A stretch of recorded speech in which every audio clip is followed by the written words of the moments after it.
안녕하세요, 성도 여러분. 2020년 12월 16일 목요일 큐티 방송입니다. 기도로 하나님께 나아가겠습니다. 은혜가 충만하신 하나님, 추운 날씨 속에서도 우리를 지켜주시고 말씀을 사모하는 마음을 주셔서 묵상에 동참하게 하심을 감사드립니다. 하나님, 오늘 이 시간도 우리에게 말씀의 은혜를 허락하여 주셔서 말씀과 더 가까워지고 말씀 안에 주시는 하나님의 위로와 힘과 결단을 얻게 하여 주시옵소서. 함께 하여 줄 줄 믿사오며 예수님의 이름으로 기도합니다. 아멘. 오늘 묵상할 말씀은 역대상 28장 1절부터 10절까지의 말씀입니다. 다윗이 이스라엘 모든 고관들 곧 각 지파의 어른과 왕을 섬기는 단장들과 천부장들과 백부장들과 및 왕과 왕자의 모든 소유와 가축의 감독과 내시와 장사와 모든 용사를 예루살렘으로 소집하고 이에 다윗 왕이 일어서서 이르되 나의 형제들 나의 백성들아 내 말을 들으라. 나는 여호와의 언약궤 곧 우리 하나님의 발판을 봉안할 성전을 건축할 마음이 있어서 건축할 재료를 준비하였으나 하나님이 내게 이르시되 너는 전쟁을 많이 한 사람이라 피를 많이 흘렸으니 내 이름을 위하여 성전을 건축하지 못하리라 하셨느니라. 그러나 이스라엘 하나님 여호와께서 전에 나를 내 부친의 온 집에서 택하여 영원히 이스라엘 왕이 되게 하셨나니 곧 하나님이 유다 지파를 택하사 머리를 삼으시고 유다의 가문에서 내 부친의 집을 택하시고 내 부친의 아들들 중에서 나를 기뻐하사 온 이스라엘의 왕을 삼으셨느니라. 여호와께서 내게 여러 아들을 주시고 그 모든 아들 중에서 내 아들 솔로몬을 택하사 여호와의 나라 왕 위에 앉혀 이스라엘을 다스리게 하려 하실새에 내게 이르시기를 내 아들 솔로몬 그가 내 성전을 건축하고 내 여러 뜰을 만들리니 이는 내가 그를 택하여 내 아들로 삼고 나는 그의 아버지가 될 것임이라. 그가 만일 나의 계명과 법도를 힘써 준행하기를 오늘과 같이 하면 내가 그의 나라를 영원히 견고하게 하리라 하셨느니라. 이제 너희는 온 이스라엘 곧 여호와의 회중이 보는 데에서와 우리 하나님이 들으시는 데에서 너희 하나님 여호와의 모든 계명을 구하여 지키기로 하라. 그리하면 너희가 이 아름다운 땅을 누리고 너희 후손에게 끼쳐 영원한 기업이 되게 하리라. 내 아들 솔로몬아, 너는 내 아버지의 하나님을 알고 온전한 마음과 기쁜 뜻으로 섬길지어다. 여호와께서는 모든 마음을 감찰하사 모든 의도를 아시나니 내가 만일 그를 찾으면 만날 것이요 만일 내가 그를 버리면 그가 너를 영원히 버리시리라. 그런즉 이제 너는 삼갈지어다. 여호와께서 너를 택하여 성전의 건물을 건축하게 하셨으니 힘써 행할지니라 하니라. 아멘.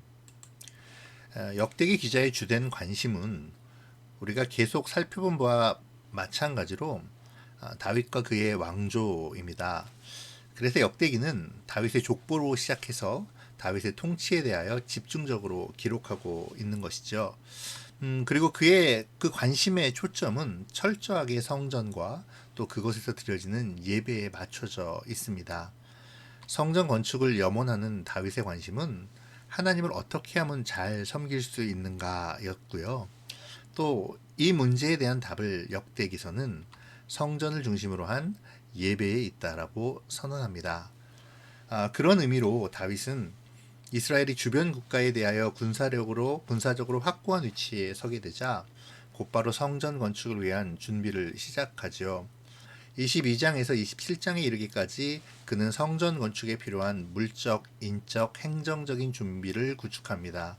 그리고 이 모든 일을 마친 후에 다윗은 이스라엘의 대표급 인사들을 불러 모아서 성전 건축에 관한 부탁을 하는데 이것이 바로 오늘 본문의 내용입니다. 특히 오늘의 말씀은 먼저 모든 신하들을 예루살렘으로 소집했다라는 기록으로 시작하는데요. 이러한 기록은 꽤나 이례적인 일이었습니다. 우리가 이제 어제 묵상한 바와 같이 다윗은 왕으로서 자신의 권력을 사사로이 휘두르지 않았습니다. 다윗은 이스라엘을 자신이 지배하는 왕국이라고 생각하지 않고 하나님의 통치 아래 있다라는 신앙을 가지고 있었기 때문인데요. 다윗이 이스라엘의 고관들을 부른 것은 그 연장선이라고 생각할 수 있습니다. 이후에 백성들이 다윗의 그 신앙을 계승해서 성전 중심의 삶, 곧 예배의 삶을 살기를 촉구하기 위함인 것이죠. 그 삶을 통해서 하나님의 통치 아래 나라와 백성들이 하나님의 보호하심과 인도하심을 받기를 원했던 것입니다. 다윗의 이 메시지는 또 역대기의 중심 메시지이기도 하지요. 그러한 맥락에서 2절에 다윗이 일어나서 방백들에게 말했다라는 그 기록은 전혀 이상하지 않습니다. 사실 다윗이 일어나서 말하는 장면은 충분히 이상해 보이는 장면이어야 합니다. 왜냐하면요, 당시 일반적으로 왕이 신하들에게 어떤 일을 선포할 때에 일어나서 말하지 않았기 때문에 그렇죠. 생각해 보십시오. 우리나라 사극에서 왕이 신하들과 진무를 보며 무엇인가를 지시할 때에 왕좌에서 일어나 이야기하는 것을 보신 적이 있으십니까? 아주 특별한 상황이 아니고서는 대부분 앉아서 업무를 지시합니다. 그러니까 지금 다윗이 일어나서 이야기한다라는 것은 매우 중요하고도 강하게 무엇을 강조하고 싶은 메시지를 전달하고 있다라는 것이죠. 그 메시지는 두 가지 측면에서 볼 수가 있는데요. 먼저 첫째는 왕위 계승을 둘러싼 치열한 암투 속에서 이제 솔로몬을 이 나라의 차기 왕임으로 선언함으로 말미암아서 그 암투를 종식시키기 위함이었습니다. 그래서 자신이 성전 건축을 못하게 된 이유, 하나님께서 자신이 피를 너무 많이 흘려서, 그러니까 전쟁을 통해서 사람들을 너무 많이 죽였기 때문에 성전을 건축하지 못하게 하신 것과, 그럼에도 하나님이 다윗과 다윗의 집을 택하여서 이스라엘의 왕으로 삼으셨다라는 것, 그리고 그 자신이 못다한 이 성전 건축의 소임을 아들 솔로몬에게 맡기셨음을 차례로 말하면서 솔로몬의 정당성을 선언하고 있는 것이죠. 그런데요, 우리가 여기서 다윗을 좀 묵상할 필요가 있습니다. 다윗 개인의 삶에서 가장 정상의 자리에 다다랐고, 이제 자신의 명령이면 그야말로 뭐든지 할 수 있을 것 같은 바로 그때 하나님께서는 다윗에게 성전을 건축하지 말라고 명령하십니다. 그런데요, 다윗은 성전을 너무 짓고 싶어 하지 않았습니까? 아마 다윗은 이렇게 생각했을지도 모르겠습니다. 아니, 내 욕심을 위한 것도 아니고 하나님을 위한 것인데, 내가 하나님을 너무 사랑해서 하나님의 성전을 정말 멋있게 지어드리고 싶은데 왜 하나님은 막으시는 걸까? 뭐 이런 생각을 했을 것 같아요. 다윗의 입장에서 보면 좀 섭섭했을 것 같기도 합니다. 만약 이 같은 하나님의 말씀에 대해서 다윗과 같은 위치에 있다면, 그래도 내가 왕인데, 또 내가 선한 마음으로 짓기를 원하는 건데, 뭐 대충 이런 생각으로 하나님의 말씀을 무시하고 자기의 소신대로 밀어붙이거나 아니면 못하게 하심을 원망하거나 뭐 좌절하는 것, 뭐 이런 것들이 일반적인 반응이었을 것 같습니다. 그러나 최고점의 자리에 도달한 다윗은 그러한 일반적인 반응을 보인 것이 아니라 하나님의 말씀에 순종하는 것을 택했습니다. 이것이 다윗이 지킨 경계선인 것이죠. 다윗은 한 걸음 더 내딛는 것이 나의 권위를 더 세우는 것이 아니라 어쩌면 끝이 보이지 않는 벼랑으로 떨어지는 발걸음일 수도 있다라는 생각을 가졌던 것 같습니다. 우리는 그것을 솔로몬을 통해 깨달을 수 있죠. 성전을 건축하고 이스라엘의 역사상 가장 태평성대를 누렸던 솔로몬의 변질과 타락은 우리에게 많은 것을 생각하게 합니다. 다윗이 지켰던 경계선을 생각하면서 우리를 묵상하면 좋겠습니다. 자, 다윗이 일어나서 말해야 했던 두 번째 이유를 좀 살펴볼까요? 다윗은 이 모임이 하나님 앞에서 행해지는 신성한 회의이고, 여기서 자신이 말하는 내용이 곧 앞으로 이스라엘의 생존과 존립에 있어서 매우 중요한 메시지였다고 생각했기 때문입니다. 성전을 건축하는 것은 매우 중요한 일이죠. 그러나 성전을 건축하는 것보다 더 중요한 것은 성전에서 예배드리는 자들의 믿음과 순종의 삶입니다. 성전 중심의 삶이 곧 예배 중심의 삶이며, 더 나아가 하나님 중심의 삶이 되기 때문이죠. 그래서 다윗은 바른 신앙인의 삶을 강조합니다.